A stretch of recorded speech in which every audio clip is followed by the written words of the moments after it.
par les apôtres fut surnommé Barnabas, ce qui, étant interprété, est fils de consolation, lévite et cypriote de naissance, ayant une terre la vendit et en apporta la valeur et la mit aux pieds des apôtres, version Darby. Nous pouvons voir qu'alors que les disciples de Jésus-Christ dans l'église primitive servaient Dieu avec un cœur sincère et étant remplis de l'onction du Saint-Esprit, ils répondaient aux besoins physiques et spirituels du peuple en manifestant la puissance de Dieu par des guérisons et des délivrances. Et en retour, le peuple utilisa ses biens matériels pour subvenir aux besoins de l'église.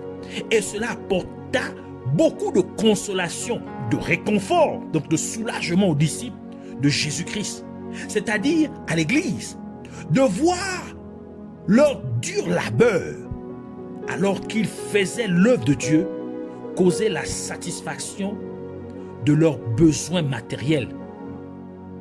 Et cette consolation est bien ancrée dans la signification du nom Barnabas, qui signifie fils de la consolation. Et c'était pour nous rappeler de la consolation ou du réconfort que le Saint-Esprit donnerait à celui qui est rempli de l'onction de Dieu. Car une telle personne expérimenterait les avantages d'être ointe de la puissance de Dieu alors qu'elle sert Dieu. Et cela, c'est pourquoi Jésus-Christ a appelé le Saint-Esprit le consolateur. Jean chapitre 16 verset 7 qui dit: cependant je vous dis la vérité, il vous est avantageux que je m'en aille, car si je ne m'en vais pas, le consolateur ne viendra pas vers vous, mais si je m'en vais, je vous l'enverrai. Jean chapitre 14 verset 26, Jésus a dit pour dire: mais le consolateur, l'Esprit Saint, que le Père enverra en mon nom, vous enseignera toutes choses et vous rappellera tout ce que je vous ai dit. Par conséquent, vous devez servir Dieu en étant rempli de l'onction de Dieu. Et vous serez consolés de tout votre labeur, car en effet, l'ouvrier mérite son salaire. L'ouvrier est digne de son salaire. L'ouvrier mérite d'être récompensé. Dieu parla par le prophète Élie pour dire à la veuve de Sarepta que l'huile ne manquera pas jusqu'à ce que la pluie tombe sur la terre. 1 Roi chapitre 17 verset 10 à 16, mais nous allons seulement lire verset 14 à 16 qui dit: car ainsi parle l'Éternel, c'est ici le prophète Élie qui parle, le Dieu d'Israël, la farine qui est dans le pot ne manquera point et l'huile qui est dans la cruche ne diminuera point jusqu'au jour où l'Éternel fera tomber de la pluie sur la face du sol. Elle alla et elle fit selon la parole d'Élie, et pendant longtemps elle eut de quoi manger, elle et sa famille, aussi bien qu'Élie. La farine qui était dans le pot ne manqua point, et l'huile qui était dans la cruche ne diminua point, selon la parole que l'Éternel avait prononcée par Élie. Cela veut dire que tant qu'il y aura sécheresse et famine, l'huile continuera de couler. En d'autres termes, tant qu'il y aura encore un besoin, l'huile continuera de couler. Et nous pouvions voir cela se confirmer avec le prophète Élisée et la femme veuve, car tant qu'il y avait encore un vase vide, l'huile continuait à couler. Et nous savons que la femme est une représentation de l'église. Cela nous dit donc que tant que l'église de Dieu sera confrontée à des troubles, l'onction de Dieu continuera de couler sur l'église de Dieu. Aussi longtemps qu'il y aura un besoin dans l'église de Dieu, l'onction de Dieu continuera à couler. Et de plus, nous voyons que tant qu'il y avait la famine, l'huile coulait encore dans la maison de la veuve de Sarepta. Et Dieu a dit que dans les derniers jours, il y aura une famine d'entendre la vraie parole de Dieu, comme indiqué dans le livre d'Amos, Amos chapitre 8, verset 11, qui dit « Voici, les jours viennent, dit le Seigneur, l'Éternel, où j'enverrai la famine dans le pays, non pas la disette du pain et la soif de l'eau, mais la famine et la soif d'entendre les paroles de l'Éternel. » Cela signifie que lorsque la vraie parole de Dieu devient rare, l'onction de Dieu est rendue disponible sur la vraie Église de Dieu. Et puisque nous sommes dans les derniers jours, et nous pouvons voir que la vraie parole de Dieu n'est plus enseignée ou prêchée comme elle est censée l'être. Donc Dieu rend maintenant son onction disponible sur son Église, sur la terre.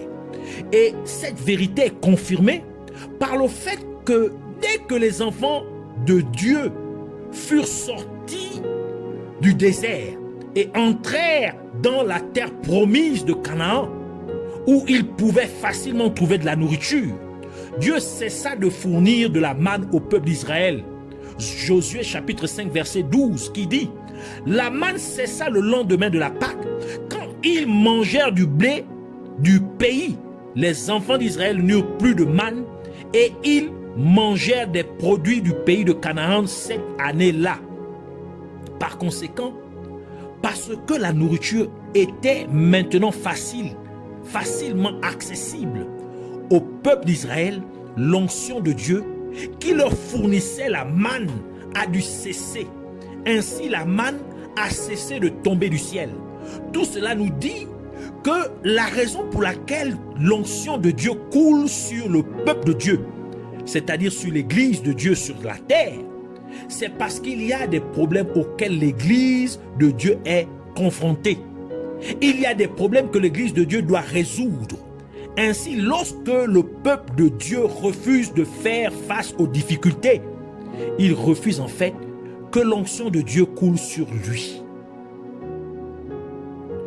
Le prophète Élie était le père spirituel du prophète Élisée.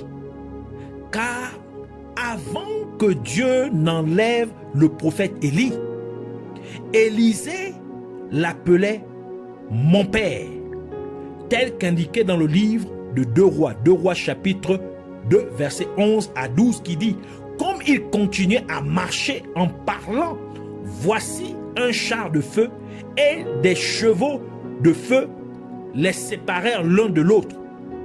Et Élie monta au ciel dans un tourbillon. Élisée regardait et criait « Mon père, char d'Israël et sa cavalerie !» Et il ne le vit plus, saisissant alors ses vêtements, et il les déchira en 2 morceaux. Et nous remarquons que les miracles que le prophète Élie fit, le prophète Élisée fit aussi des miracles très similaires.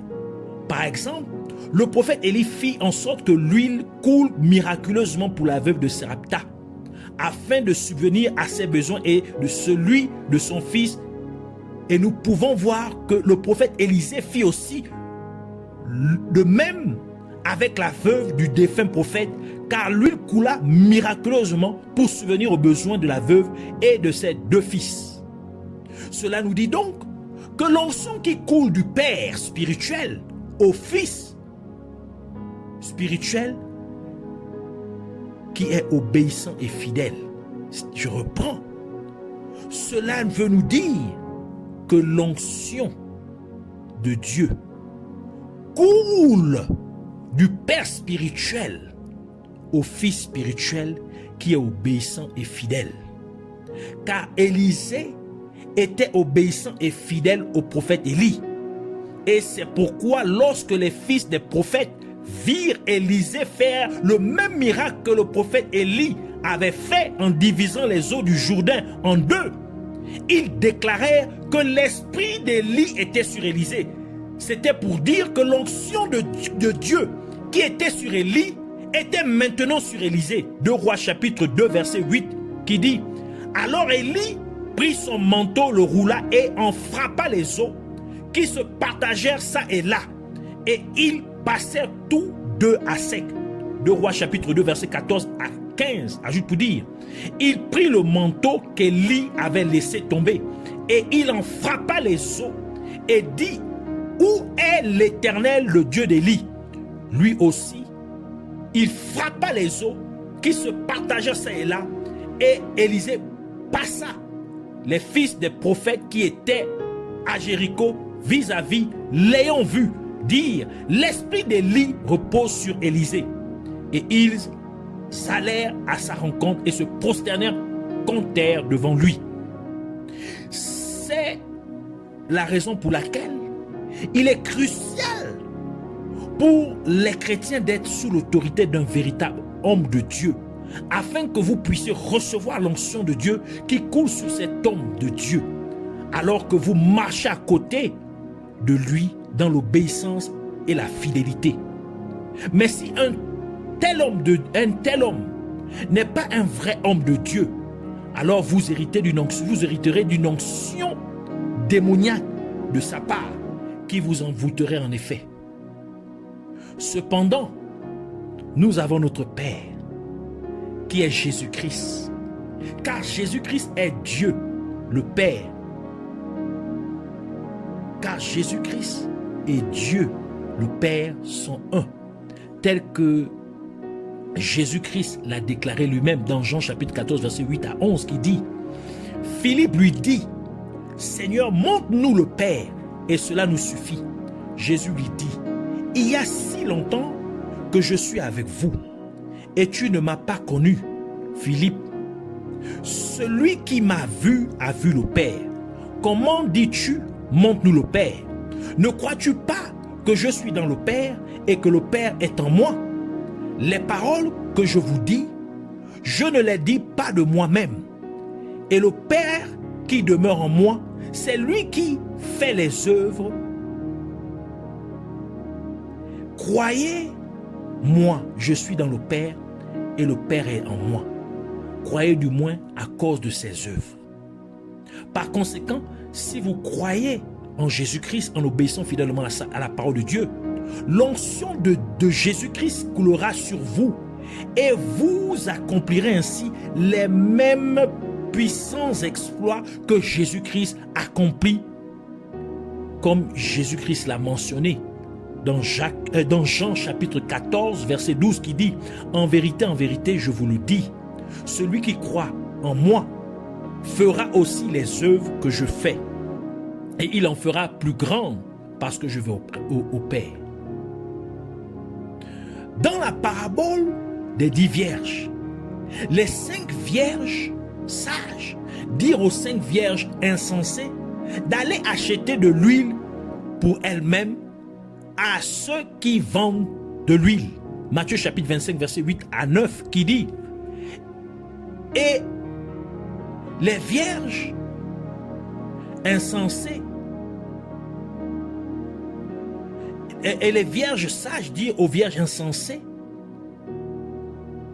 les vierges insensées dirent aux vierges sages, donnez-nous de votre huile pour nos lampes. Mais les vierges sages répondirent, disant qu'il n'en soit point ainsi, car il n'y en aura point assez pour vous et pour nous. Mais allez plutôt vers ceux qui en vendent et en achetez pour vous. Cela signifie donc qu'il y a des églises locales où l'huile de Dieu abonde. Donc, les gens doivent aller dans ces églises locales afin de recevoir l'onction de Dieu. Et ce sont des églises locales qui sont sages aux yeux de Dieu, car elles se sont préparées pour le retour du Seigneur Jésus-Christ. Et puisqu'elles savaient qu'à cause de sa miséricorde, le Seigneur Jésus-Christ retarderait son retour, c'est pourquoi ces églises locales ont amassé l'huile de l'onction de Dieu, afin que cela puisse les aider à traverser le temps supplémentaire que le Seigneur a donné à son Église avant son retour. Et en conséquence, Dieu réapprovisionne continuellement ses églises locales avec son onction, car elles se sont rendues sages à ses yeux, non seulement en prêchant et en enseignant les voies de la sainteté, mais elles vivent aussi ces saintetés au quotidien. Et c'est pourquoi la parole de Dieu dit dans Proverbe 21, verset 20, de précieux trésors et de l'huile sont dans la demeure du sage, mais l'homme insensé les engloutit. Donc dans la demeure du sage, on trouve de l'huile. Donc dans l'église qui est sage, qui marche dans la sainteté, qui enseigne la sainteté, qui prépare les gens pour le retour de Jésus-Christ, se trouve de l'huile. C'est là-bas où il fallait acheter l'huile. C'est là-bas où il fallait trouver l'huile. C'est là-bas où il faut aller pour être un parti de l'onction de Dieu. Par conséquent, vous devez être cette église locale auprès de laquelle d'autres chrétiens viennent du monde entier pour obtenir l'huile. Vous devez être cette église locale de Dieu qui fournit l'onction de Dieu aux autres croyants afin qu'ils puissent traverser le temps supplémentaire que Dieu a donné à son église. Et c'est ce qui s'est passé avec le réveil d'Azusa Street à Los Angeles, en Californie, de 1906 à 1915, qui fut dirigé par William J. Seymour. Car l'onction de Dieu était tellement présente dans l'église locale d'Azusa Street qu'elle a eu un impact presque sur tous les principaux hommes et femmes de Dieu de cette époque, alors qu'ils venaient du monde entier pour recevoir la puissance de Dieu qui se manifestait dans cette église locale. Alors nous voulons prier. Nous voulons prier pour dire: Abba Père, Roi tout-puissant, le seul et véritable Dieu, le Dieu omnipotent, je te remercie de m'avoir exprimé ton amour en m'enseignant ta vérité, car ta parole est la vérité. Puisses-tu ainsi recevoir toute la gloire dans tous les âges et pour toujours et à jamais. Je te prie, Dieu et Père de grâce, de bien vouloir nous amener en tant que croyants individuels en Christ, mais aussi en tant qu'église locale, à marcher dans la sainteté en tout temps et en tout lieu. Et comme nous le faisons et participons à nos services religieux respectifs, puisses-tu ainsi nous remplir de ton onction au nom de Jésus-Christ. Et je te prie aussi, Père Céleste, afin que tu nous aides en tant que chrétiens individuels, mais aussi en tant que ton Église sur terre, à payer notre dette d'amour envers nos semblables, en ce que nous utilisons l'onction que tu as versée sur nous pour soulager nos semblables de leurs douleurs, de leurs maladies et de leurs liens d'asservissement au nom de Jésus-Christ. Et alors que nous, ton Église, délivrons nos frères humains de leurs souffrances par la manifestation de ta puissance sur nos vies, amène donc les gens à prendre soin avec joie et de leur plein gré de tous les besoins de nos églises locales respectives au nom de Jésus-Christ. Et tu as dit, Seigneur Jésus-Christ, que dans ce monde, nous aurons des tribulations. Donc, tant que ton Église est encore dans ce monde, que ton onction ne cesse d'être déversée sur ton Église.